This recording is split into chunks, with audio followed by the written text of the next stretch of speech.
आत्ताच्या धावपळीच्या युगामध्ये तुम्हाला भीती, राग, हां, चिडचिड, चिंता, काळजी हे किती प्रमाणात आहे ते सुद्धा हं, एका बाजूला काउंट करायचं. हां, तुमच्या कामाचा प्रेशर, तुमच्या घरातलं प्रेशर, अजून काही प्रेशर असेल तर तो स्ट्रेस हां, हे तुम्ही फक्त घेतायत. बरोबर. पण ते काढायचं प्रोसेस काय आहे मग? पण सगळ्या लोकांचा एक प्रॉब्लेम होतो, की मांडी घातली तर गुडघे दुखतात.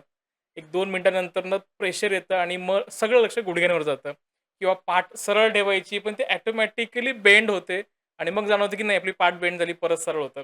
सो ह्या गोष्टी व्हायला लागतात. त्याच्यामुळे परत अगेन मेडिटेशनकडे लक्ष जात नाही आणि परत तिथं खंड होतो. मग यासाठी काय केलं पाहिजे? हे आजार जे आहेत ना आपल्याला, हे 90% सायकोसोमॅटिक आजार आहेत. हो. हे आपल्या बॉडीने दिलेले आजार आहेत हं. आपल्याला. नेचर तुम्हाला कधीही आजारी पाडत नाही. डॉक्टरनी सांगितलं शुगर चेक करा. शुगर चेक केल्यानंतर माझी शुगर जवळ-जवळ 400 होती त्यावेळेला. ओह! आता 400 ऐकल्यानंतर जे आपले व्ह्यूअर्सही बघतायत त्यांनाही आश्चर्य वाटेल, कारण मला बऱ्याच जणांनी सांगितलं 400 शुगर असताना कोणतीही व्यक्ती उभी राहू शकत नाही. हां. मी विचार केला, मला तर गोड आवडत नाही. मग मला डायबिटीज कसा काय झाला? हं. एक काळ असा होता, की मी खूप स्ट्रेसमध्ये होते. ओके. जेव्हा मी स्पिरिच्युअलिटीमध्ये आले, हं. जेव्हा मी मेडिटेशनमध्ये आले, तेव्हा मला त्याचं उत्तर समजलं, की मला डायबिटीज का झाला. ओह! त्यावेळी माझी डायबिटीजची HbA1c लेव्हल होती 9, जी ओके, सगळ्यात जास्त आहे डेंजर झोन. ओके. आणि आत्ता माझी डायबिटीजची लेव्हल आहे अराउंड 6. हे आपण बघतो की स्ट्रेस मॅनेजमेंट हा जो एक पार्ट आहे, तो लोकांना जमतच नाहीये. मग यासाठी मेडिटेशन कशी मदत करू शकतं? ज्यांना वेळ नाहीये म्हणतात ना, की मेडिटेशन तुम्हाला करायचंच आहे. पण हे माइंड पॉवर मेडिटेशन हं. अजून चांगलं इफेक्ट देणारं मेडिटेशन आहे. ओके. काही लोकं जे म्हणतात, की थर्ड आय कसं ओपन करायचं. हां. सो त्याची सुरुवात ही आहे, जी मी आता ओके, टेक्निक सांगणार आहे. ओके, ठीक ओके. आहे? सो प्लीज सगळ्यांनी स्ट्रेट बसायचंय. हां.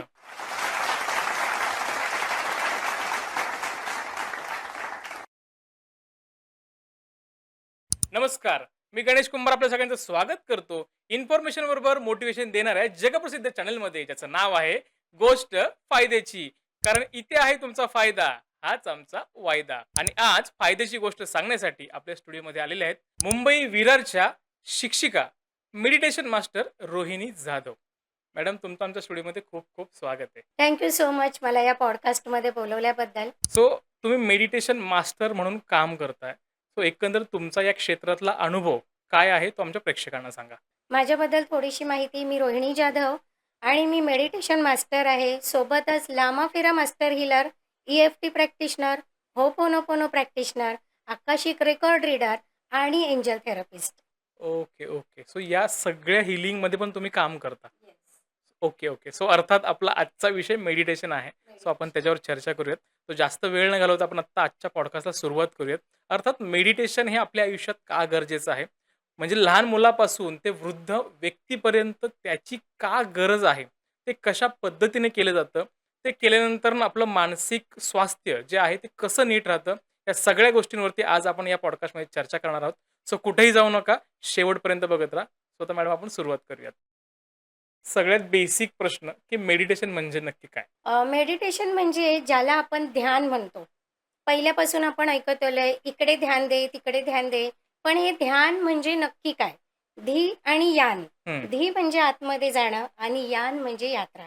आपल्या ओके, आतमधली यात्रा करणं म्हणजे ध्यान आणि म्हणजेच मेडिटेशन. ओके. आता हे मेडिटेशन म्हणजे नक्की काय? हे हां, आपण थोडंसं समजून घेऊया, हं. की मी इथे बसलेली आहे, तुम्ही माझ्याशी बोलतायत, हां, बरोबर आहे. पण का बोलतायत? मी जिवंत व्यक्ती इथे बसलेली आहे, हां, जिचं नाव रोहिणी आहे, हां, बरोबर आहे. जर माझ्यामध्ये श्वासच नसता, हां. तर मी रोहिणी असते का? नाही. नाही. तर डेड बॉडी. आपण हां, ज्याच्यामध्ये श्वास नाही, त्याला आपण बॉडी म्हणतो. करेक्ट. पण माझ्यामध्ये श्वास आहे, मी रोहिणी म्हणून जिवंत तुमच्यासमोर हां, बसलेली आहे. थोडक्यात काय महत्त्वाचा आहे आपला श्वास. हां. हा श्वासच आपला गुरु आहे आणि ओके. ह्या श्वासाला धरून आपण जे करायचं आहे ते मेडिटेशन. कसं करायचं आहे? आता थोडंसं मी तुम्हाला हं. एक डेमो सांगते. माझ्यासोबत तुम्ही करायचं. हे हां. आपलं पहिलं बोट आहे. हां. हे फक्त नाकाच्या समोर पकडायचं आहे आणि डोळे बंद करायचे आहेत आणि श्वास नॅचरली येतोय, जातोय, येतोय, जातोय. आपल्या बोटाला जाणवतंय? हं. येस. डोळे उघडायचे आहेत. हेच श्वास आपण कधी बघतो का? ह्या नाही. श्वासांवर आपण कधी लक्ष देतो का? नाही देत. हे श्वास याच्या माध्यमातून वर्तमानात राहण्याचा प्रयत्न करणं म्हणजेच मेडिटेशन. ओके. ओके. आता याच्यामध्ये एक वैशिष्ट्य आहे श्वासांचं, की हे जे श्वास आहेत, हे आपण फ्युचरसाठी जमा करून ठेवू शकतो का? नाही. नाही. चला बाबा, आता मी श्वास जमा करून ठेवते, हे मला फ्युचरमध्ये कामाला येतील. हं. Not possible. हं. किंवा अगोदरचे श्वास आहेत, पास्ट लाईफचे किंवा हं. भूतकाळातले श्वास, ते आपण आत्ता वापरू शकतो का? नाही. नाही. आत्ता ॲट प्रेझेंट माझ्याकडे काय आहे? तर माझा श्वास आहे. हां. म्हणून आपला सगळ्यात मोठा गुरु म्हणजे श्वास. हं. हा श्वासच काम करतो कसलं? आपल्याला वर्तमानात राहण्याचं. ओके. हां. गॅरंटी काय आहे आपल्याला फ्युचरच्या श्वासांची? नाही. नाही आहे. पाठीमागे जे श्वास गेले ते गेले. आपल्याला नाही माहिती. हं. पण आत्ता माझ्याकडे काय आहे? तर आत्ता माझ्याकडे प्रेझेंटमधला श्वास आहे हं. आणि त्या श्वासाला धरून मला प्रेझेंटमध्ये राहायचं आहे. हे आहे मेडिटेशन. ओके. कसं आहे? आपण जेवत नाही, तो असतो उपास हां. आणि आपण विचार करत नाही, ते असतं ध्यान म्हणजेच मेडिटेशन. पण अर्थात आता समजा विचार तुम्ही आत्ता एक शब्द घेतला, की विचार आपण करतो. ज्यावेळेस आपण मेडिटेशनला बसतो 3 ते 4 मिनिटं सुद्धा बसवत नाही. खूप सारे विचार यायला लागतात आणि ते मेडिटेशन कुठेतरी भंग पावतं. ही प्रत्येकाची तक्रार आहे. मग या गोष्टीवर कंट्रोल कसा मिळवता येईल? सगळ्यात महत्त्वाची गोष्ट म्हणजे काय, की मेडिटेशन करायला जेव्हा तुम्ही सुरुवात करता, आपण हे लक्ष द्यायचंच नाहीये, की मी या पर्पजसाठी मेडिटेशनला बसतोय किंवा ओके. बसते आहे. तुम्हाला फक्त युनिव्हर्सला सरेंडर करायचं आहे हां. मनापासून. आता ह्याच्यामध्ये तुम्ही जे म्हणता, की लक्ष दुसरीकडे जातं, हां. बरोबर आहे. लक्ष कितीही मोठा मेडिटेटर असू दे, कितीही मोठा योगी असू हं. दे, कितीही मोठे महंत असू दे, विचार आल्याशिवाय राहत नाहीत. ओके. मेडिटेशन करताना विचार येणारच. पण त्या विचारांना टॅकल कसं करायचं, हे ज्याला जमतं, तो बनतो मेडिटेशन मास्टर. ओके. थोडक्यात काय, की मेडिटेशन करताना आपण काय करायचं, डोळे बंद करतो. हं. आता 80% एनर्जी आपली डोळ्यातून जाते. करेक्ट. बरोबर आहे. डोळे बंद केल्यामुळे ती 80% एनर्जी आपली सेव्ह होते. ओह! दुसरं आहे मेडिटेशन करताना हात नेहमी क्रॉस करायचे. ओके. क्रॉस करून ठेवायचे. पाय ग्राउंडिंग पाहिजेत. हां. तुम्ही सोफ्यावर बसा किंवा जमिनीवर बसा. हां. काही प्रॉब्लेम नाहीये.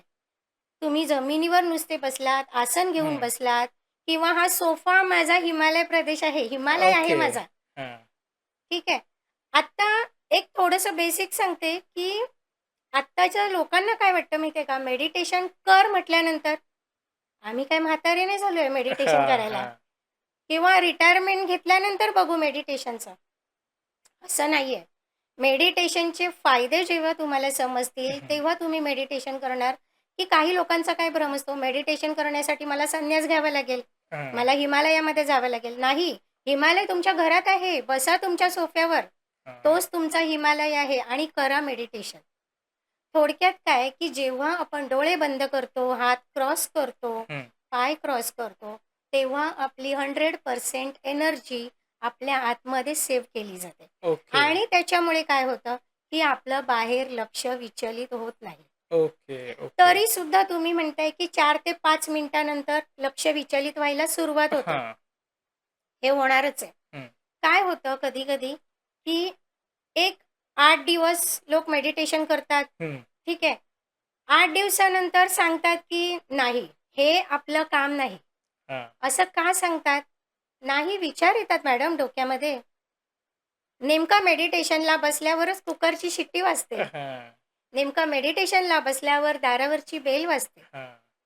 तर हे तुमच्या हातात आहे. वेळ, काळ काय आहे हे तुम्ही ठरवायचं आहे. कधीही, कुठेही तुम्ही मेडिटेशन करू शकता. दुसरं झालं मन भटकणं. हं. 3-4 नंतर तुमचं मन भटकायला लागतं. हां. ठीक आहे. त्यावेळी काय करायचंय? विचार येतात. हां. डोक्यात विचार येतात. ते विचार फक्त बघायचे, ओके. ऑब्झर्व्ह करायचे. एखादा विचार तुमच्या डोक्यात आला, फक्त बघायचंय, हं. त्याच्याशी अटॅच व्हायचं नाही. जसा ओके. तो विचार आलाय, तसाच तो पुढे निघून जाणार आहे. हां. आता सुरुवातीला होतं काय माहितीये का?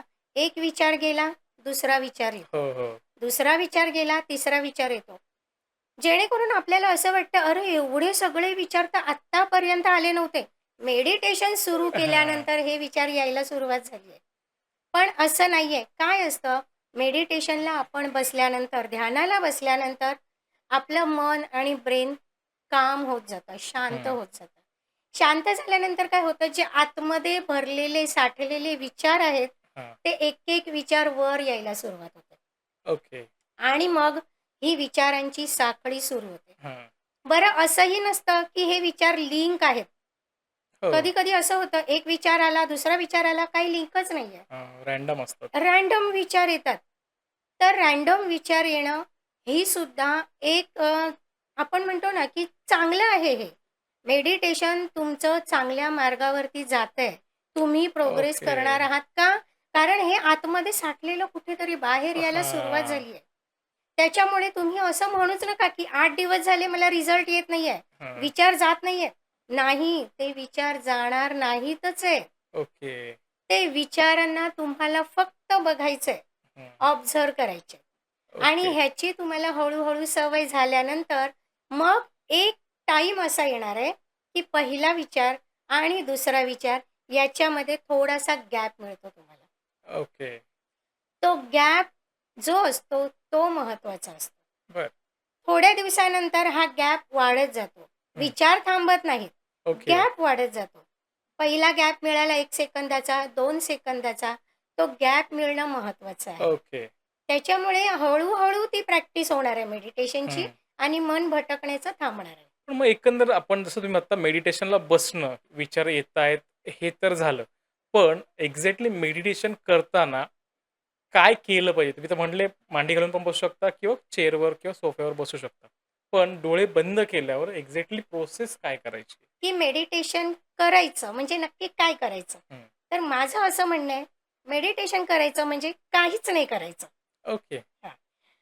सो मेडिटेशन करताना तुम्हाला फक्त आपल्या श्वासावर लक्ष द्यायचं.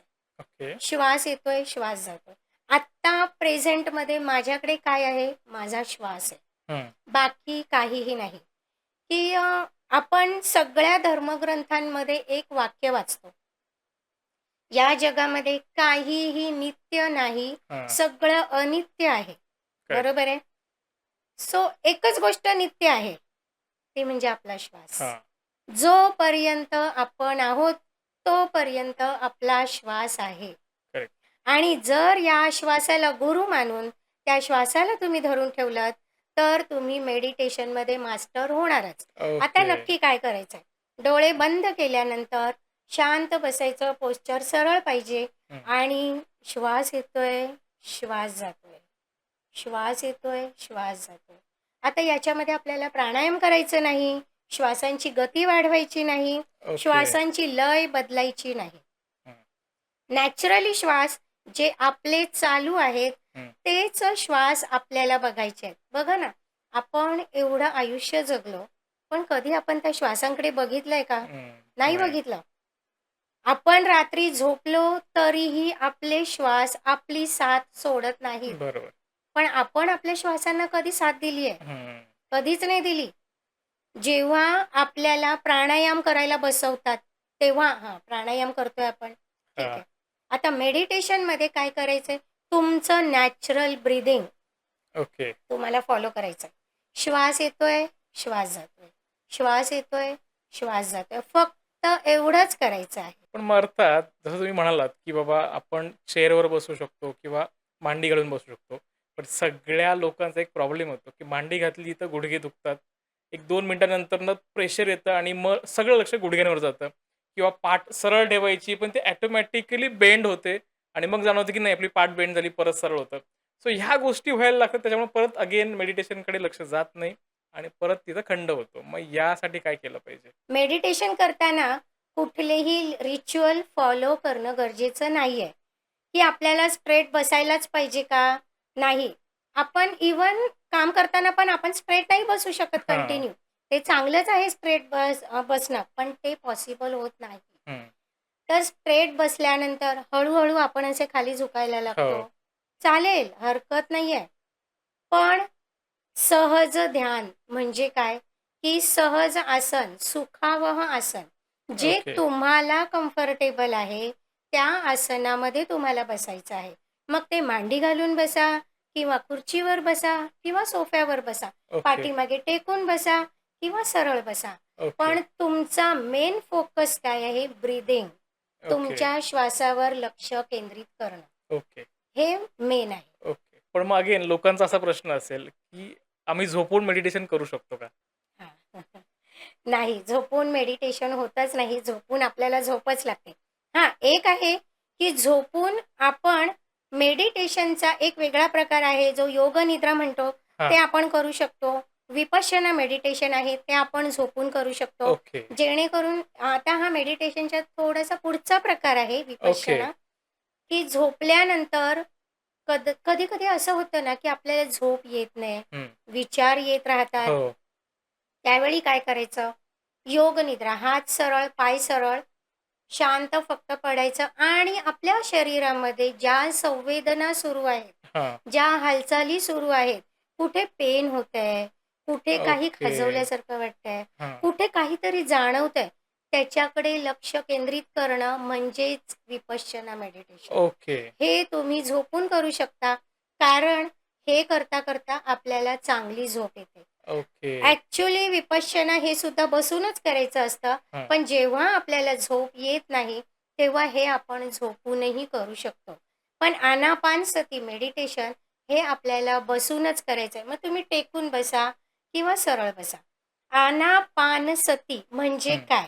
आन, अपान, सती. हं. आन म्हणजे येणारा श्वास, हं. अपान म्हणजे जाणारा श्वास हां. आणि सती म्हणजे येणाऱ्या आणि जाणाऱ्या श्वासामधला थोडासा जो पॉज असतो, ओके. अंतराळ असतो, ते म्हणजे आनापानसती मेडिटेशन. ओके. आणि ज्यांना मेडिटेशन करायची सुरुवात करायची हं. आहे, त्यांनी आनापानसती मेडिटेशनपासूनच सुरुवात करायची. ओके. कारण ह्या मेडिटेशनपासून सुरुवात केल्यानंतर तुमचा पुढे खूप प्रोग्रेस होत जाणार आहे, जो ओके. तुम्हालाही समजणार नाही. पण मग अर्थात आता जे आत्ता आपण बघतो, की नवरा-बायको दोघंही जॉबला आहेत, धावपळीचं युग आहे.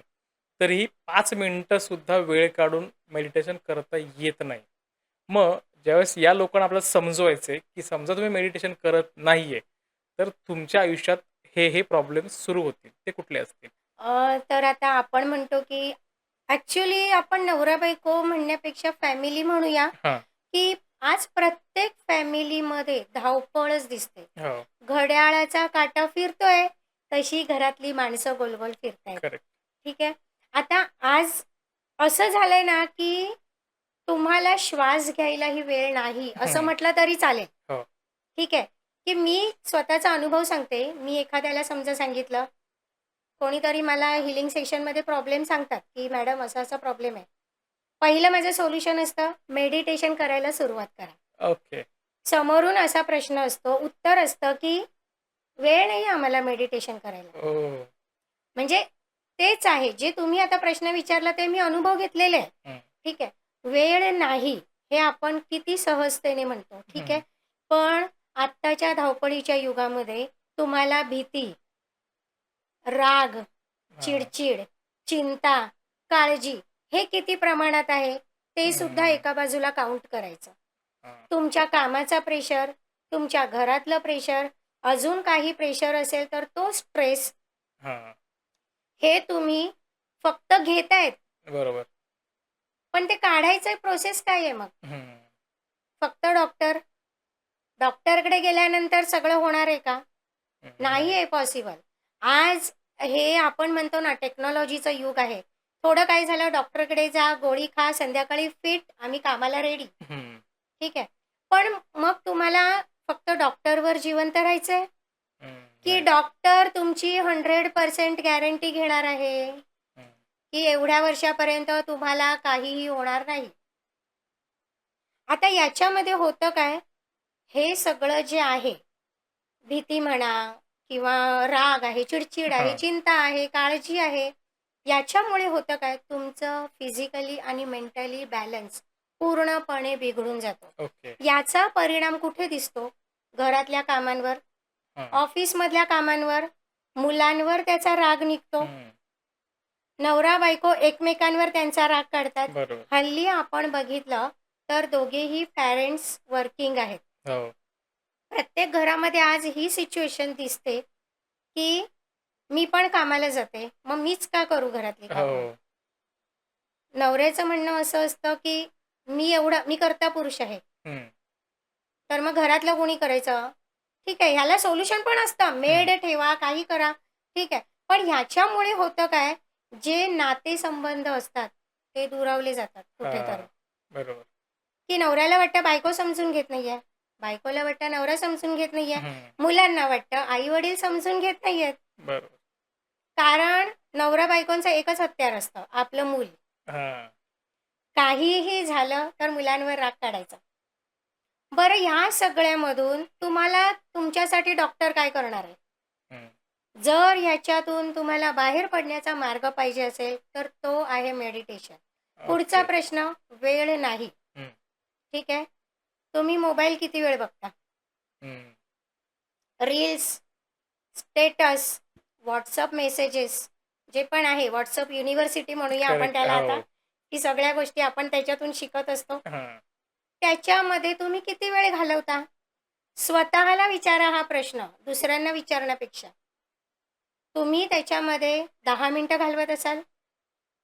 मला नाही वाटत आजच्या ह्याच्यामध्ये 10 मिनिटं, त्याच्यापेक्षा तासनतास जास्तच. जातात. जास्त.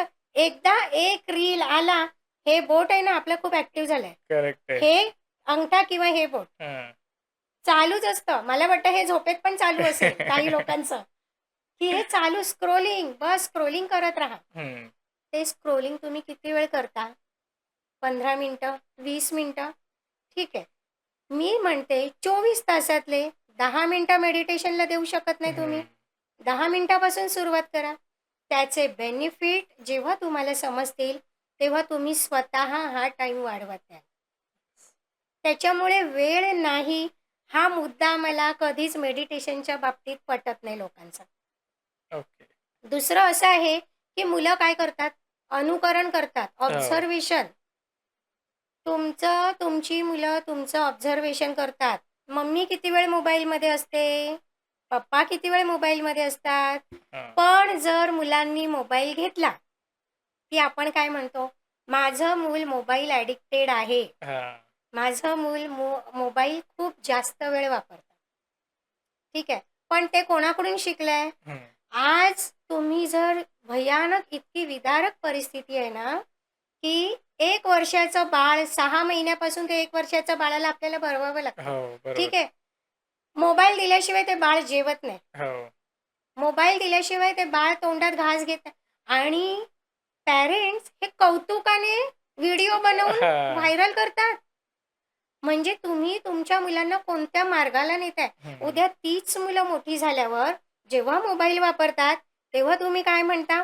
माझं मूल मोबाईल ॲडिक्टेड आहे. हां. माझ्या मुलाने मोबाईल कमी वापरला पाहिजे. पण याची सुरुवात कोणी केली आहे? बरोबर. त्याच्यामुळे माझं प्रामाणिक मत आहे, की पालकांनी वेळ काढलाच पाहिजे. सोबत 10 मिनिटं तर 10 मिनिटं, ठीक आहे. तुमच्या मुलांनाही घेऊन बसा. ओके. तेवढी 10 मिनिटं लावा सवय मुलांना. कारण मुलं तुमचं अनुकरण करतायत. हं. मुलं तुमचं ऑब्झर्वेशन करतायत. बरोबर. जर तुम्ही मेडिटेशनला 10 मिनिटं बसलात ना, मुलगा 1 दिवस बघेल, 2 दिवस बघेल, "अरे, माझी मम्मी-पप्पा रोज ह्या टाईमाला काय डोळे झाकून बसतात." करेक्ट. ठीक आहे, मी पण बसतो आता उद्यापासून. ऑब्झर्वेशन, हं. अनुकरण. आणि एक वय असतं मुलांचं 7 वर्षापर्यंत. Grasping power. हां. मुलं जे शिकतात सगळ्यात जास्त ते 7 वर्षापर्यंत शिकतात. ओके. त्याच्यामुळे वेळ नाही हे मी मान्य करणारच नाहीये. हां. तुम्हाला सकाळी वेळ काढा. सकाळी नाहीये ना वेळ, दुपारी काढा. हं. ठीक आहे, दुपारी पण नाहीये, संध्याकाळी काढा ऑफिसवरून आल्यावर. ऑफिसवरून आल्यावर आम्ही खूप थकलेलो असतो. हं. ठीक आहे. रात्री झोपण्यापूर्वी 10 मिनिटं बसा. पण मग अगेन, की मेडिटेशनची योग्य वेळ कुठली असली पाहिजे आणि मेडिटेशनला बसताना जे वातावरण आहे किंवा ती जागा आहे ती कशी असली पाहिजे? आता ह्याच्यामध्येही जसं मी सांगितलं, की सहज ध्यान, हं. तसंच खूप ईझी आहे हे. तुम्ही मेडिटेशन कुठेही, कितीही वेळ हं. करू शकतात. वातावरणाची गरज नाही. ओके. ॲक्चुअली हे बहाणे करणाऱ्यांसाठी आहे. हां. मॅडम, आमच्या घरी खूप आवाज असतो. हां. मेडिटेशन पॉसिबल नाही. ठीक आहे, कोणता तरी कोपरा असा बघ, की तिथे जाऊन बस. हां. 2 मिनिटं बस. 2 मिनिटापासून सुरुवात करा. 5 मिनिटं करा. 10 मिनिटं करा. तेव्हा माझं हे मत आहे, की ह्या वेळ आहे, ब्रह्ममुहूर्त हां, एक सांगायचं राहिलं, की ब्रह्ममुहूर्त चांगलाच आहे. हं. का माहिती आहे का? ब्रह्ममुहूर्ताला युनिव्हर्समधली कॉस्मिक एनर्जी हं. ॲक्टिव्हेट असते खूप मोठ्या प्रमाणात. ओके. जर ब्रह्ममुहूर्ताला आपण बघतो, की आपले ऋषीमुनी आहेत हं. किंवा आपली देवपूजा पण आपण ब्रह्ममुहूर्ताला उठून करतो. हां. नामजप आहे, नामस्मरण आहे. ब्रह्ममुहूर्ताला उठून केलं, तर ते चांगलं फळ देतं. ओके. ओके. तसंच मेडिटेशन पण आहे. ब्रह्ममुहूर्ताला उठून केलं, तर कॉस्मिक एनर्जी जास्त प्रमाणात ॲक्टिव्हेट असते आणि त्याचं तुम्हाला बेनिफिट जास्त मिळतं. ओके. पण ठीक आहे, सकाळी फार घाई असते, ऑफिसला जायचं असतं, लेडीजला मुलांचे, नवऱ्याचे डबे करायचे असतात, हां. ठीक आहे.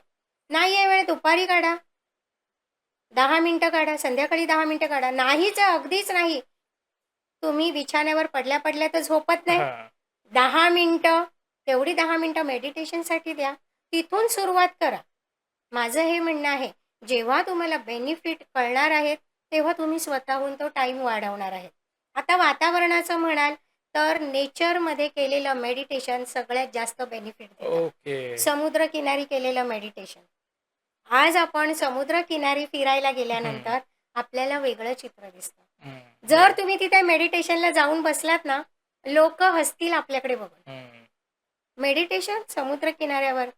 पण एक पॉझिटिव्ह रिझल्ट असा आहे ना समुद्रकिनारी जाण्याचा, आपला औरा क्लिन्झिंग. ओके. आपला जो औरा आहे, तो क्लीन्स करण्यासाठी म्हणजे मी तर असं म्हणेन, की महिन्यातून एकदा समुद्रकिनारी भेट द्या. कारण ते वातावरण असं असतं, ती हवा अशी असते, की जिथे समुद्राचं पाणी आणि आकाश एकमेकांना टेकलेलं दिसतं, हां. तिथे सूर्याची किरणं आलेली असतात आणि तो खारा वारा. हो. त्याच्यामुळे तुमचं औरा क्लिन्झिंग खूप चांगल्या प्रकारात होतं. औरा क्लिन्झिंग झाल्यामुळे तुम्ही जर तिथे मेडिटेशनला बसलात, हं. खूप चांगलं तिथे मेडिटेशन होतं. दुसरं आहे, तुम्ही नेचरमध्ये म्हणजे झाडाखाली बसा. हां. समजा गावामध्ये आहे किंवा काय आहे झाडाखाली बसा. तर काही जणांचं असं आहे, की आम्ही फ्लॅटमध्ये राहतो. ठीक आहे, तुम्ही एखादा प्लांट असेल घरामध्ये तिथे बसा. हां. आमच्या घरी प्लांटही नाही आहे. आम्ही झाडं लावतच नाही. हं. काहीच नको. तुम्ही फक्त बसा. श्वास आहे ना हां. तुमच्यासोबत. तुम्ही श्वासाला धरून सुरुवात तरी करा. सो आपण आज बघतो, की नात्यांमध्ये संवाद कमी झालाय आणि गैरसमज वाढत चाललाय आणि त्याच्यामुळे मग नातं कुठेतरी दुरावत चाललंय. मग यावरती मेडिटेशन कशा पद्धतीने मदत करू शकतं? ओके. नातेसंबंध दुरावत चाललेत म्हणजे मोस्ट ऑफ आज आपण बघितलं तर नवरा बायकोतलं जे नातं आहे ते थोडंसं दुरावत चाललेलं आहे. कारण का? की आत्ता आपण काय करतोय, सकाळी उठायचं, जॉबला जायचं. मी जसं सांगितलं की नवरा बायको दोघंही जॉबला असतात. सकाळी जायचं, जॉबला जायचं, संध्याकाळी घरी यायचं. घरी आल्यानंतर जेवायचं, मोबाईल बघायचं आणि झोपी जायचं. हं. याच्यामुळे झालेलं काय आहे की कम्युनिकेशन राहिलेलं नाही आहे, संवाद राहिलेला नाही आहे. आज आपण बघायला गेलं तर घरातल्या घरातही नवरा-बायको मेसेजवर बोलत असतात. हं. असं आपण कितीतरी उदाहरणं बघतो. इव्हन मी असं नाही सांगत, की माझ्या स्वतःच्या घरामध्येही मी बघितलेलं आहे, की भाऊ-बहीण एकमेकांना मेसेज करतायत, हं. की पाण्याचा ग्लास घेऊन ये. हं. तर नवरा-बायकोंचे आता जे माझ्याकडे केसेस येतात किंवा जे मी हँडल केलेले आहेत, त्यानुसार मी सांगते, की आमचं पटत नाही. हं. तर का पटत नाही? कारणच माहिती नाहीये. हं. कारण का माहिती नाही? कारण तुम्ही एकमेकांशी बोलणंच कमी झालेलं आहे. हं. एकमेकांच्या विचारांची देवाण-घेवाणच होत नाहीये. काय होतं, घरी आल्यानंतर आपलं कम्युनिकेशन कशाशी चालू होतं? मोबाईलसोबत. हं. हजारो फ्रेंड लिस्ट आहेत. हजारो तुमचे फ्रेंड सर्कल आहे, त्यांना आपण मेसेज करतोय. हां. How are you? कसं आहे? जेवलास का? काय मग? दिवस कसा गेला? हं. पण आपण आपल्या बायकोला विचारत नाही, "तू जेवलीस का गं? अ, आज काय केलंस दुपारी?"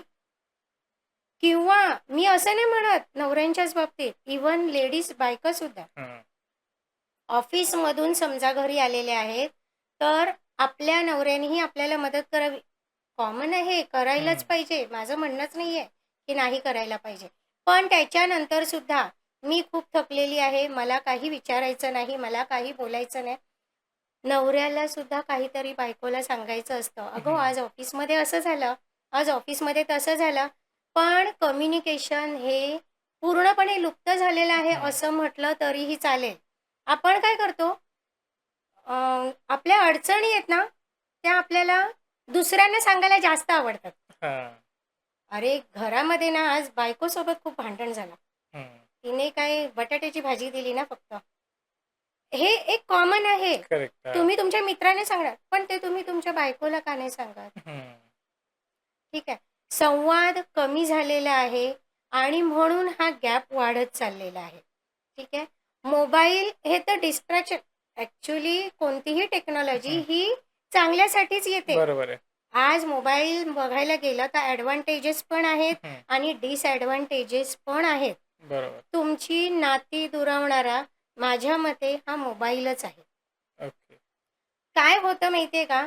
आपण आहे ना फ्रेंड सर्कलला खुश ठेवण्याच्या नादात असतो. हं. नाही, त्यांनी मला गुड नाईटचा मेसेज पाठवलाय, मी गुड नाईटचा मेसेज पाठवल्याशिवाय मी झोपणार नाही. हां. सकाळी उठल्यावर पहिलं गुड मॉर्निंग, बाकी सगळी कामं नंतर. हं. हे खूप चुकीचं आहे. तुम्हाला विचार करायचा आहे, तुम्हाला प्रायोरिटी कोणाला द्यायची आहे? हं. नवऱ्याला विचार करायचा आहे, की प्रायोरिटी बायकोला द्यायची आहे, की मोबाईलला द्यायची आहे? हां. आणि बायकोने हा विचार करायचा आहे, की प्रायोरिटी मोबाईलला द्यायची आहे, की नवऱ्याला द्यायची आहे? हं. याच्यामुळे होतं काय, की मेडिटेशन जेव्हा मी सांगते मेडिटेशन करायला सुरुवात करा. एकाला पटतं, दुसऱ्याला पटत नाही. ओके. मोस्ट ऑफ असं होतं. हं. मेडिटेशन करून काय होणार आहे? आम्ही जवळ येणार आहोत किंवा आमचे मुद्दे एकमेकांना पटणार आहेत. हं. हो, पटतील ना. सुरुवात तर करा. हां. मेडिटेशनमुळे काय होणार आहे, तुमची ओव्हर थिंकिंग कमी होणार आहे. ओके. काय होतं माहिती आहे, आता सध्या गैरसमज एवढे वाढलेले आहेत ना हं. नवरा-बायकोमध्ये. मोबाईल बघत असेल, कोणाशी बोलतोय? हं. काय बोलतोय? कोण आहे? किंवा बायकोला कोणाचा फोन आला, की नवऱ्याचा. कोणाचा फोन आहे? हं. मग काय बोलत होता?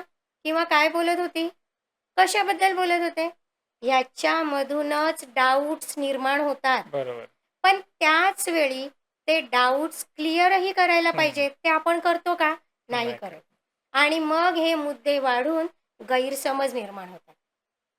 ओके. आता मेडिटेशनचं जर तुम्ही म्हणाल, घरात एकाने जरी मेडिटेशन करायला सुरुवात केली, हं. तरीही घरातल्या वातावरणामध्ये खूप चांगला फरक पडू शकतो. ओके. हं. ओके.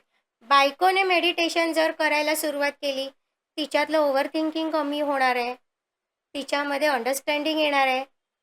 ऑब्व्हियसली ती नवऱ्याचे प्रॉब्लेम्स आरामशीर टॅकल करू शकते. हां. जर नवऱ्याने मेडिटेशन केलं तर सेम होणार आहे. दोघांनी मेडिटेशन केलं तर सोन्याहून पिवळं. करेक्ट. आपोआप ते नातं सुधारायला मदत होणार आहे. पण अगेन या नात्यामध्ये दुरावा निर्माण होण्याचं एक कारण येतो की इगो. मग हा इगो या मेडिटेशननी कसा घालवता येईल? येस. इगो काय येतो, की इगो म्हणजे काय? मी जे बोलतो तेच हां. किंवा मी जे बोलते तेच. हा इगो आहे. तू मला विचारणारा कोण? हं. तू मला विचारणारी कोण? मी जे बोलले तेच व्हायला पाहिजे. थोडक्यात हा इगो आहे. ठीक आहे. बरोबर. किंवा कधी-कधी काय होतं माहिती आहे, की काही लेडीज घरात असतात, हाउसवाईफ.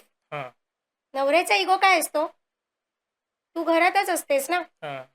मी कामावर जातो, तू घरात काय करतेस? बरोबर. काहीही काम झालं नसेल, तू घरातच असते, तू काय करतेस घरामध्ये? हं.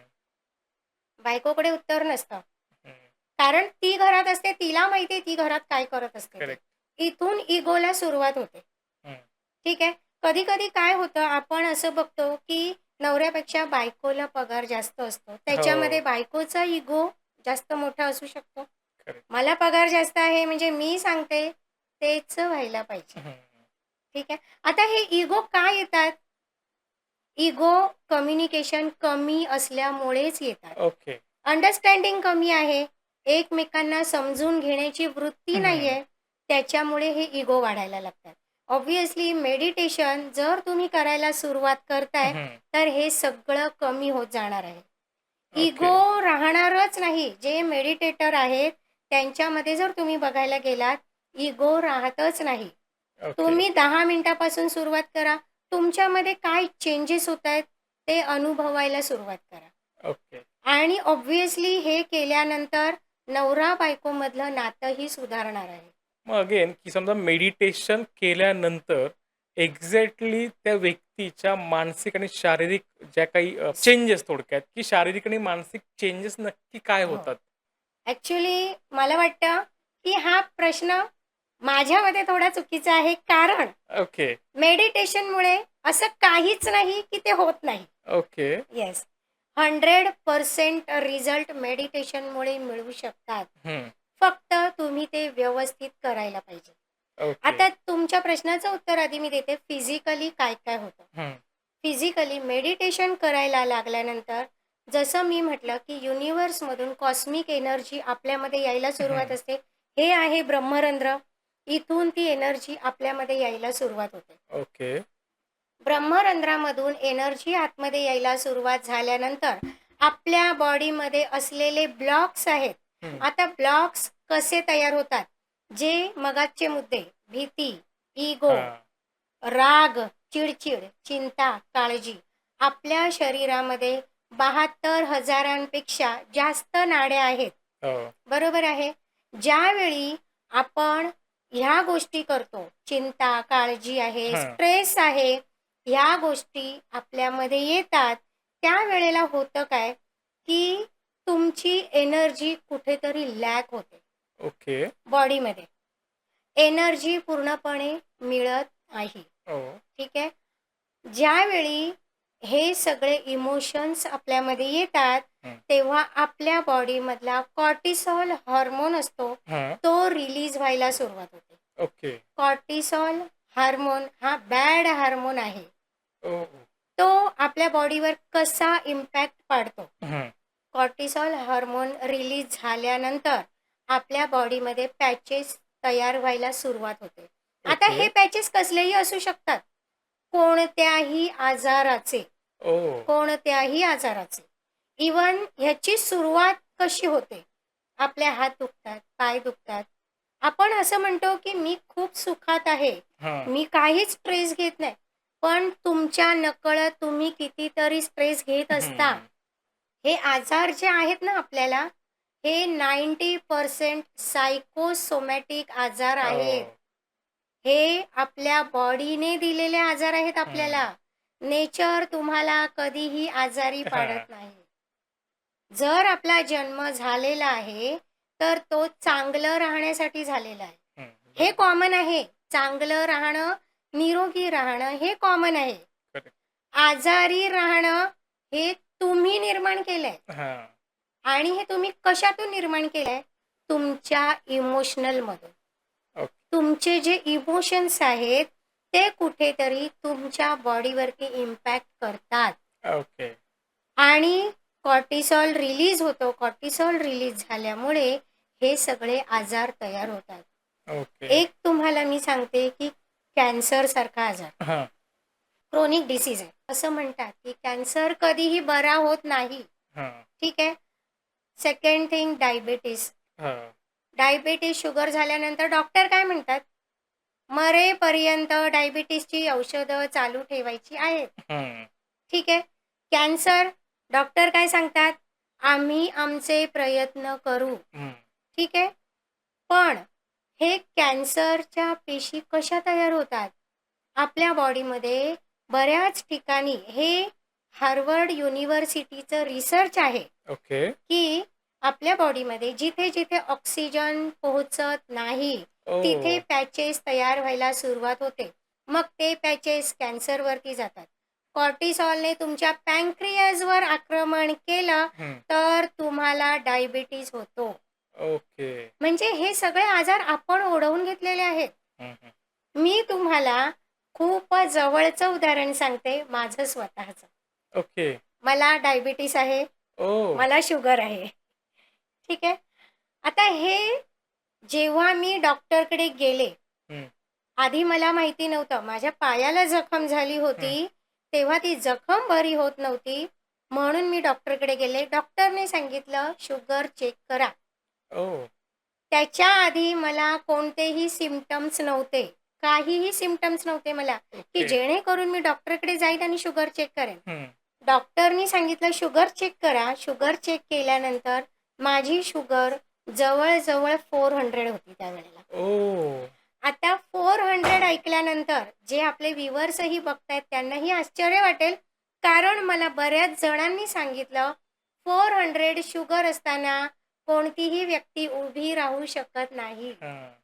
मी विचार केला, मला तर गोड आवडत नाही. मग मला डायबिटीज कसा काय झाला? हं. एक काळ असा होता, की मी खूप स्ट्रेसमध्ये होते. ओके. जेव्हा मी स्पिरिच्युअलिटीमध्ये आले, हं. जेव्हा मी मेडिटेशनमध्ये आले, तेव्हा मला त्याचं उत्तर समजलं, की मला डायबिटीज का झाला? ओह! त्यावेळी माझी डायबिटीजची HbA1c लेव्हल होती 9, जी ओके. सगळ्यात जास्त आहे डेंजर झोन. ओके. आणि आत्ता माझी डायबिटीजची लेव्हल आहे अराउंड 6, जी ओह! नॉर्मल रेंजला आहे. ओके. सो हे कशामुळे होतं? डायबिटीजच्या गोळ्या मी खूप ऐकलेले लोकांकडून, की डायबिटीजच्या गोळ्या दिवसेंदिवस वाढत जातात. हं, हं. आज तुम्हाला 1 गोळी सुरू केली आहे ना, 4 वर्षानंतर तुम्हाला 4 गोळ्या सुरू होणार आहेत. ओह! बट आज मी हे करून दाखवलं. सुरुवातीला मला 4 गोळ्या सुरू होत्या. आज मी फक्त अर्धी गोळी घेते. ओके. आणि थोड्या दिवसांनी माझी ती गोळीही बंद होणार आहे. याची मला 100% गॅरंटी आहे. ओके. मी माझं उदाहरण का सांगितलं, की जेव्हा मी माझ्यावरून अभ्यास केला, हं. तेव्हा मला समजलं, की आपण लोकांपर्यंत ह्या गोष्टी पोहोचवायला पाहिजेत, हां. बरोबर. की मेडिटेशन केल्याने नक्की काय होतं. हं, मेडिटेशन केल्यामुळे तुमचा डायबिटीज कंट्रोलमध्ये राहतो, तुमच्या कॅन्सर सेल्स कमी व्हायला लागतात, हं, तुमचा बीपी नॉर्मल राहतो, तुमचा थकवा कमी होतो. एक समजा आपण ऑफिसमधून आले आणि खूप थकलेलो आहे. हं. तुम्ही कधीही हा एक्सपेरिमेंट करा. ओके. खूप थकलेलो आहे. आता तुम्हाला रिचार्जची गरज आहे, की नाही खूप थकलोय मी. काही करायचं नाही. शांत 2 मिनिटं बसायचं, हातात हात घालायचे, डोळे बंद, श्वासावर लक्ष द्यायचं. श्वास येतोय, श्वास जातोय, श्वास येतोय, श्वास जातोय. 2 मिनिटामध्ये तुम्ही पूर्ण जशी मोबाईलची बॅटरी रिचार्ज होते, तुम्ही रिचार्ज होणारच होणार. ओके. काय आहे, आपलं हे जे नाक आहे, ते एक सॉकेट आहे ओह! आणि जो श्वास आहे, ते आहे पिन. ओके. त्या श्वासावर लक्ष केंद्रित केलं, की तुमचे प्रॉब्लेम आपोआप सुटायला सुरुवात होणार आहे. ओके. बरेच प्रॉब्लेम सुटतात. मेंटली हेल्थ चांगली होते. माझा अजून एक अनुभव मी सांगणार आहे मुद्दाम इथे, की माझ्या मिस्टरांचा त्यांना ऑफिसमध्ये 1-1.5 वर्षापूर्वीची गोष्ट आहे. हं, ऑफिसमध्ये अचानक लंच टाईममध्ये हं. त्यांना चक्कर आली आणि ते पडले. ओके. चक्कर येऊन पडल्यानंतर ते अनकॉन्शियस झाले. अनकॉन्शियस ओह! झाल्यानंतर त्यांच्या ऑफिस स्टाफने त्यांना हॉस्पिटलमध्ये पोहोचवलं. हं. आम्हाला घरून फोन आला. आम्ही घरातून निघालो. पण तोपर्यंत त्यांना ICUमध्ये ॲडमिट केलं होतं. ओके. बरं चक्कर येण्याच्या आधी 10 ते 15 मिनिटापूर्वी त्यांचं आणि माझं बोलणं हं, फोनवर झालं होतं. मग हे अचानक कसं झालं हे कोणालाच कळालं नाही. हं. ठीक आहे. आता हॉस्पिटलमध्ये नेल्यानंतर डायरेक्ट ICUमध्ये आणि ICUमध्ये गेल्यानंतर डॉक्टर डिक्लेअर करतात, it is a brain stroke. Oh! हा ब्रेन स्ट्रोक अचानक आला आणि त्याच वेळी माझ्या मिस्टरांची राईट साइड पॅरालाइज झाली. ओह! 3 दिवस ICUमध्ये होते, 7 दिवस जनरलमध्ये होते आणि त्या स्ट्रोकमध्ये राईट साइड पूर्ण पॅरालाइज झाल्यामुळे त्यांचा स्पीच पूर्णपणे गेला. ओह! त्यांच्या तोंडातून असाही आवाज ते काढू शकत नव्हते. ओके. त्यांना जेव्हा हॉस्पिटलमधून डिस्चार्ज मिळाला, त्यावेळेला नाकात नळी, युरिन बॅग, उभं राहता येत नाही, व्हीलचेअरवर कसं तरी आम्ही त्यांना घरी आणलं. घरी आणल्यानंतर जवळ-जवळ 1 महिना ते बेड रिडन होते. पण ओके. त्या बेड रिडनमध्ये असताना सुद्धा त्यांच्या तोंडातून आवाज अजिबात निघत नव्हता. त्या दरम्यान आम्ही फिजिओथेरपी सुरू केली, स्पीच थेरपी पण सुरू केली. पण तो काळ इतका स्ट्रेसफुल होता माझ्यासाठी, की माझा सगळ्या गोष्टींवरचा विश्वास उडाला होता, की ओके. मी आता काहीच करू शकत नाहीये. मी आता हरले. बट त्यावेळी कुठेतरी डोळे झाकून बसलेलं असताना माझ्या लक्षात आलं, की नाही, मी अजून काहीतरी करू शकते. हं. माझ्या हातातून अजून काहीच गेलेलं नाहीये. बरं ती सिच्युएशन अशी होती ना, की माझे मिस्टर जेव्हा आय-सी-यूमध्ये होते, मी घरी आले होते आणि मला स्ट्रेस माझा एवढा अनावर झाला, की घरातले जे देव्हारा आहे, तो फेकून द्यावासा वाटलेला, की देव नाहीये, ओह! तुम्ही दगड आहेत. तुम्ही इथे नाही आहेत. तुम्ही नाही केलं. त्यांना ही सिच्युएशन का आली 10 मिनिटात? जर माझं त्यांच्यासोबत बोलणं झालेलं आहे, तर 10 मिनिटात तो माणूस आय-सी-यूमध्ये ब्रेन स्ट्रोक, राइट साइड पॅरलाइज्ड हे मी ऐकते. बरं स्पीचही पूर्ण गेलंय. हं. आणि नंतर काय झालं म्हणजे मला सवय होती मेडिटेशनमध्ये बसायची असं नाहीये. मी त्या दिवशी डोळे झाकून बसले, की मेडिटेशन करायचं असं नाही. मला स्ट्रेस रिलीफ करायचा होता. हं. ठीक आहे. त्याच वेळी माहिती नाही ती लिंक लागली माझी आणि मला माझे स्पिरिट गाईड समोर आले, ओके. जे आहेत आणि त्यांनी मला व्हिजन दाखवलं, की काय होणार होतं आणि हे कुठे थांबलंय. ओके. जसं की मी म्हटलं, की मी देव्हारा फेकून द्यायला निघाले होते, देवांना फेकून द्यायला निघाले होते. पण मला ते व्हिजनमध्ये दिसलं, की याच्यापेक्षा काहीतरी भयानक होणार होतं, पण हे इकडे थांबलेलं आहे. ओके. मग आता तेव्हा मला थोडंसं रिलीफ झालं, की येस मी अजून काहीतरी करू शकते. ओके. डॉक्टरने डिक्लेअर केलं 25% ब्रेन डॅमेज.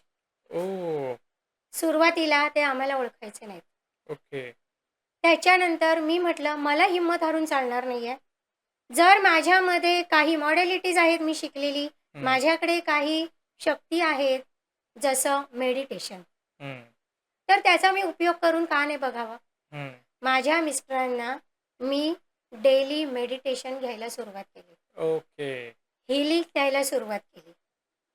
हीलिंगमध्ये जेवढ्या मॉडॅलिटीज मी शिकलेली आहे, ई-एफ-टी असू दे, होपोनोपोनो असू दे, सगळं आहे ते मी यूज करायला सुरुवात केली. ओके. 1 महिन्यानंतर स्पीच थेरपी सुरू केली होती. स्पीच थेरपी डॉक्टरने सुद्धा काही झालं नाही. डॉक्टर चेंज केला. ओके. तेव्हा मी हे सगळं चालू केलं होतं. पहिला शब्द माझ्या मिस्टरांनी उच्चारला ओम. ओह! आणि तिथून त्यांचं बोलणं सुरू झालं. त्याच्यानंतर त्यांचं गाणी वगैरे बोलणं, म्हणजे लोकांना विश्वास बसत नव्हता, ओके. की हा तोच माणूस आहे का ज्याचं बोलणं बंद झालं होतं. ज्याला ओह! व्हीलचेअरवरून आम्ही फिरवतोय. ठीक आहे. काही दिवसानंतर मेडिटेशन सुरू झालं, हीलिंग प्रोसेस सुरू झाली. काही दिवसानंतर त्यांच्या नाकातली ट्यूब निघाली, युरिन बॅग निघाली. ओके. हळू ते चालायला लागले. आज तो माणूस 3 मजले उतरून खाली येतो, 3 मजले चढून ओह! वरती जातो. ओह! हे मिरॅकल आहे मेडिटेशनचं. ओके. पुढचं झालं लोकांचं स्ट्रेस मॅनेजमेंट कसं तुम्ही टॅकल करता. सो याच्यासाठी मी हीलिंग सेशन्स घेते. ओके. 1 टू 1 सेशन्स असतात माझे, की समजा काही प्रॉब्लेम आहे, काय आहे, ते प्रॉब्लेम विचारून त्याच्यावर मला काय करता येईल, ओके. ते मी बघते. त्याच्यामध्ये परत एकदा ई-एफ-टी, होपोनोपोनो, गरज पडली तर लामाफेरा हिलिंगही मी करते. मी ओह! आधी लामाफेरा हिलिंग रिफर करत नाही. ओके. लामाफेरा हिलिंग जर गरजेचं असेल तरच मी करते. ओके. आकाशिक रेकॉर्ड रीडिंग मी जास्त करत नाही. ओके. हेही मी सांगते. आकाशिक रेकॉर्ड रीडिंग तुम्ही स्वतः करा तुमचं. मेडिटेशन वाढवा. ओह! माझं म्हणणं हे आहे. ओके. का तुम्ही जर मेडिटेशन वाढवलं, तर तुम्हाला हीलिंग करण्याचीही गरज पडणार नाही. ओके. सो ह्या हीलिंग सेशनमध्ये नेमकं मी काय करते, तर इमोशनल डिटॉक्स. ओके. आता इमोशनल डिटॉक्स म्हणजे काय? आपण समजा मार्केटला गेलो, एक हं. पिशवी आहे हातात. ठीक आहे. त्या पिशवीत ऑलरेडी आपण सामान भरून घेऊन गेलोय हां. आणि अजून सामान घ्यायचंय. पण ते ठेवणार कुठे? हां. जागाच नाहीये. पिशवी ऑलरेडी भरलेली आहे. करेक्ट. तुमचं मनही तसंच आहे. हां. मी त्याच्यावर काम करते. इमोशनल डिटॉक्स म्हणजे तुमची निगेटिव्हिटी काढण्याचं काम मी हीलिंगमधून करते. ओके. जेव्हा तुमची निगेटिव्हिटी निघेल, हं. तेव्हा तिथे पॉझिटिव्हिटी जाईल. हां. याच्यामध्ये मी व्हाईट लाईट मेडिटेशनही घेते, ओके. जेणेकरून त्या पॉझिटिव्हिटीला चांगलं म्हणजे आपण म्हणतो ना, की पूर्ण पॉझिटिव्ह हां. ॲटमॉस्फिअर हां, हां, हां. हे मिळण्यासाठी मदत होते. ओके. सो हे हीलिंग सेशन्स मी 1 टू 1 घेते. त्याच्यामध्ये मेन आहे ग्रॅटिट्यूड प्रॅक्टिस. ओके. हे मी दोघांमध्येही करून घेते. आता हे विहारम जो प्रोग्राम आहे याच्यामध्ये हं. फक्त एवढंच नाही आहे. अजूनही काही टेक्निक्स आहेत, पण ह्या मेन टेक्निक्स आहेत. ओके. हीलिंगमध्येही मी ह्या टेक्निक मेन आहेत, पण ह्याच्यामध्ये मी ग्रॅटिट्यूड ही मेन टेक्निक आहे. ओके. ग्रॅटिट्यूड म्हणजे काय? तुम्हाला एखादी गोष्ट पाहिजे, ती तुम्ही मागताय, हं. पण तुम्हाला मिळत नाहीये, बरोबर आहे? ग्रॅटिट्यूड ज्या गोष्टी तुमच्याकडे आहेत, हं. त्यांना तर थँक यू म्हणा आधी. करेक्ट आहे. तर तुम्ही पुढे जाणार आहेत. हं. जी गोष्ट तुमच्याकडे आहे, त्याचे तुम्ही आभार मानणार नाही, हं. तर तुम्हाला युनिव्हर्स पुढे का देईल अजून? बरोबर. युनिव्हर्स म्हणेल, "मी ऑलरेडी ह्याला एवढं दिलेलं आहे, त्याचा तर धन्यवाद करत नाहीये." हां. सो ग्रॅटिट्यूड प्रॅक्टिस केल्यानंतर तुम्हाला स्वतःच्या लाईफमध्ये अनुभव बघायला मिळणार. मी ओके. म्हणते ना, तुम्हाला काहीच नाही करायचंय ना, चला नका करू. फक्त मेडिटेशन करा आणि ग्रॅटिट्यूड प्रॅक्टिस करा. ओके. रोज एक डायरी बनवा. रोज त्या डायरीमध्ये लिहा, थँक यू 5 गोष्टींसाठी. ओके. अशा कोणत्या 5 गोष्टी आहेत, ज्याच्यासाठी तुम्ही थँकफुल आहात? ओके. तुमचं माइंड किती रिलीज होत जातं हे तुम्ही स्वतः अनुभवा. ओके. उदाहरण म्हणजे एक्झॅक्टली काय लिहायचं? त्याच्यामध्ये आपण असं लिहू शकतो, की आता समजा आजचा दिवस माझा हं. संपलेला आहे. रात्री मी लिहायला बसले आहे, की आजचा दिवस खूप सुंदर दिवस मला दिलास universe, thank you so much. Okay. आज मी ही गोष्ट शिकले. जसं आज मी लिहिणार आहे, आजचा माझा पॉडकास्ट खूप सुंदर झाला. Okay. Thank you universe. Okay. आज मला काही चांगली लोकं भेटली. Thank you okay. युनिव्हर्स. आज मला काही चांगल्या गोष्टी शिकता आल्या. Thank you universe. ठीक ओके. आहे. आता लोक काय म्हणतात, किती लिहिणार? रोज 5 हं. गोष्टी वेगळ्या. हां. कसं लिहायचं? माझ्या आईने मला जन्म दिला, त्या आईसाठी थँक यू हां. युनिव्हर्स. माझ्या बाबांनी माझ्यासाठी एवढे कष्ट केलेत, त्या बाबांसाठी थँक यू युनिव्हर्स. ओके. आज आपल्याला जेवायला मिळतंय पोटभर. हो. तुम्ही बाहेर बघा, किती लोकं उपाशी आहेत. करेक्ट. त्या जेवणाला थँक यू म्हणा आणि मग जेवा. बघा त्याची चव बदलते की नाही? करेक्ट. ह्या गोष्टींसाठी रोज थँक यू. अगदीच थँक यू म्हणायला काहीच नाहीये तुमच्याकडे. हं. हे कपडे मी घातलेत ना चांगले, हां. ह्याच्यासाठी थँक यू. हा श्वास तू मला दिलायस, ज्याच्यामुळे मी जिवंत आहे, त्याच्यासाठी थँक यू. हे 2 डोळे तू मला दिलेस युनिव्हर्स, त्याच्यासाठी हां. Thank you. हे कान दिले आहेत मला, त्याच्याने मी किती चांगलं-चांगलं ऐकू शकते. काही जणांना तेही नाहीये. हो. काही जणांना डोळे नाहीयेत. आज तुमच्याकडे सगळं आहे. का नाही तुम्ही थँक यू बोलत आहे? बॉडी हं. ग्रॅटिट्यूड करता का आपण कधी? नाही नाही करत. करत. माझ्या पोटात दुखतं, माझं डोकं दुखतं. तो हे डोकं सतत विचार करत असतं. त्या डोक्याला कधी थँक यू बोललात तुम्ही? हां. नाही बोलले. आपण नाही बोलत. आपलंच डोकं आहे ना, विचारच करणार. पण करेक्ट. थँक यू बोला. बघा थँक यू बोलून 5 मिनिटात डोकं दुखायचं राहणार. ओके. ज्या गोष्टीवर आपण लक्ष केंद्रित करतो, हं. ती गोष्ट मिळते. ओके. सो ग्रॅटिट्यूडसाठी आपल्याला भरपूर गोष्टी आहेत, ज्या 365 दिवस आपण वेगळ्या-वेगळ्या देऊ करेक्ट. शकतो. 365 दिवस. आज आपल्याला एक घास जरी, एक कप चहा जरी मिळाला ना, से थँक यू. हं. Thank you universe. कारण काही जणांना तेही मिळत नाही. बरोबर. हॉस्पिटलमध्ये जाऊन बघा, ज्यांचे हात तुटलेले आहेत, ज्यांचे पाय तुटलेले हं. आहेत, ज्यांच्या डोळ्यांना पट्टी बांधलेली आहे, ज्यांची बायपास झालेली आहे, हं. ज्यांचा हार्ट ट्रान्सप्लांट झालेला आहे, तेव्हा तुम्हाला कळेल ग्रॅटिट्यूड कशासाठी आहे. करेक्ट. आज मला हे करोडोचं शरीर दिलंय, हं. त्याचं ग्रॅटिट्यूड करा. बरोबर. ग्रॅटिट्यूड करण्यासाठी एक पेन आहे. मी मुलांना शिकवते. अभ्यास करतो आपण, नोटबुक आहे, पेन आहे हं. किंवा पेन्सिल आहे. म्हणा त्याला थँक यू. आज ते तुम्हाला मदत हां. करताय. ज्या गोष्टी तुमच्या लाईफमध्ये आत्ता आहेत आणि तुम्हाला मदत करतायत कोणत्या ना कोणत्या रूपात. हं. आज मी ह्या माईकला थँक यू बोलते. कारण याने माझा हां. पॉडकास्ट, माझा आवाज खूप छान रेकॉर्ड केलेला आहे. हां. आज मी या कॅमेऱ्याला थँक यू बोलते. हं. ज्या गोष्टींनी मला मदत केली, त्यांना थँक यू बोलणं हेच ग्रॅटिट्यूड आहे. ओके. ओके. जी शक्ती मी आवाज दिल्यावर माझ्या मागे उभी राहते, त्या शक्तीला थँक यू म्हणा. ओके. देवळात कशासाठी जाता? मंदिरामध्ये मागण्यासाठी, "देवा मला हे दे." का नाही तुम्ही देवाला थँक यू बोलत? "देवा, हं. तू मला जे दिलंयस ना, ते तूच दिलंयस. त्याच्यासाठी थँक यू." किती मागायचं अजून? जे आहे त्याच्याच आधी धन्यवाद करा. करेक्ट. फक्त घ्यायचंय. जो वर्कशॉप म्हणा किंवा हा जो क्लास म्हणा, हा एक्झॅक्टली ऑनलाईन होतो, ऑफलाईन होतो, हां, कसं आता होतं? हे जे क्लास आहे, हे ऑफलाईनही असणार आहेत आणि ऑनलाईनही असणार आहेत. ओके, हेलिंग सेशनसुद्धा ऑफलाईनही असणार आहेत आणि ऑनलाईनही असणार आहेत. Okay, so okay. माझं एवढंच आहे, की कोणाला डिस्कम्फर्ट नाही झाला पाहिजे, हं. की "मॅडम आम्हाला तुमच्यापर्यंत पोहोचता येत नाहीये, तर आम्ही काय ओके, करायचं?" ओके, सो त्यांची गैरसोय व्हायला नको म्हणून मी ऑनलाईन सेशनही चालू करणार आहे. Okay, okay, okay. सो अर्थात मेडिटेशनचं महत्त्व, ग्रॅटिट्यूड का केलं पाहिजे, हे तर खूप सुंदर मॅडमने एक्सप्लेन केलंय. सो मला असं वाटतं, तुम्हाला जर हा क्लास जॉइन करायचा आहे, तुमच्या मुलासाठी हा क्लास जॉइन करायचा आहे, तर आता स्क्रीनवरती नंबर दिसतोय. तुम्ही फोन करा किंवा WhatsAppला मेसेज करा. मॅडम नक्कीच तुमच्याशी कनेक्ट करतील. आणि अर्थात जी लोकं विरार या ठिकाणी राहतायत, त्यांना हा क्लास ऑफलाईन करता येऊ शकतो. सो त्यासाठीही तुम्ही इन्क्वायरी करू शकता. एक गोष्ट मला बोलायची आहे, हां, की लास्टला येता-येता मला एक बोनस टिप सगळ्यांसाठी द्यायची आहे. हां. बोनस टेक्निक म्हणू शकतो. सो चालणार आहे का? चालेल ना. ओके. सगळ्यांनी माझ्यासोबत करायचं आहे. So okay. थोडंसं मेडिटेशन आहे, हां. टेक्निक आहे. याला आपण म्हणतो माइंड पॉवर मेडिटेशन. ओके. ठीक आहे. तर हे ज्यांना वेळ नाहीये म्हणतात ना, की मेडिटेशन तुम्हाला करायचंच आहे. पण हे माइंड पॉवर मेडिटेशन हं. अजून चांगलं इफेक्ट देणारं मेडिटेशन आहे. ओके. काही लोकं जे म्हणतात, की थर्ड आय कसं ओपन करायचं. हां. सो त्याची सुरुवात ही आहे, जी मी आता ओके. टेक्निक सांगणार आहे. ओके, ठीक ओके. आहे. सो प्लीज सगळ्यांनी स्ट्रेट बसायचंय. हां.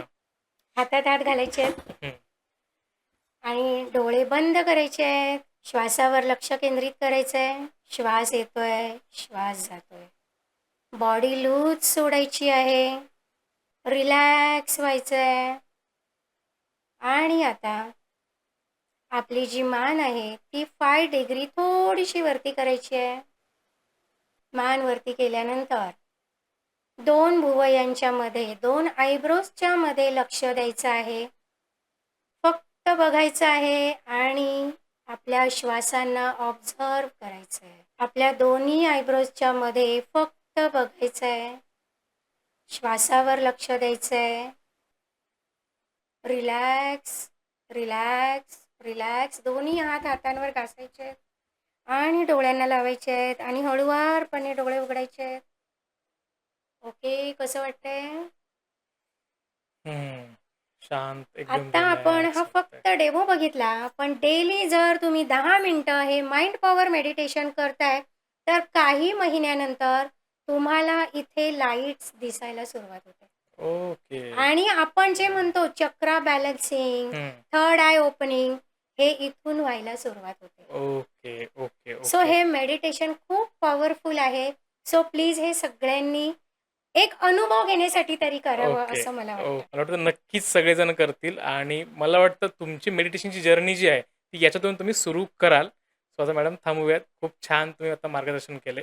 तुम्ही तुमचा वेळ दिला त्याबद्दल खूप खूप आभार. Thank you so much. Yes. तुम्हाला जर हा पॉडकास्ट आवडला असेल तर लाईक, शेअर आणि सबस्क्राईब करायला विसरू नका. भेटूयात पुढच्या पॉडकास्टमध्ये एका नवीन विषयासह. नमस्कार.